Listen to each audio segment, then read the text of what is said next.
પરિવારમાં દીકરો ન હોવાનું કારણ સમજો।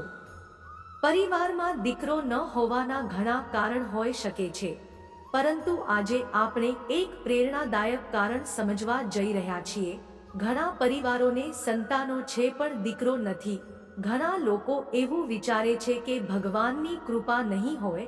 હા, તે પણ એક કારણ હોઈ શકે છે, પરંતુ આપણે તેને બહુ ઊંડાણથી અભ્યાસ કરીએ તો જાણવા મળી શકે છે કે પિતાનું ઋણ ચૂકવવા માટે એક દીકરાનો જન્મ થાય છે।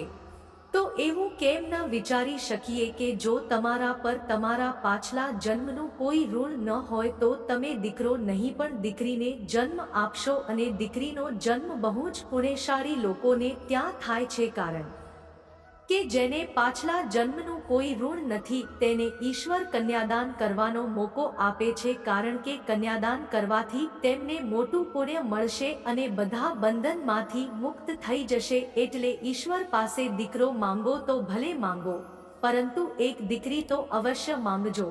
ધન્યવાદ। જય શ્રી કૃષ્ણ મિત્રો।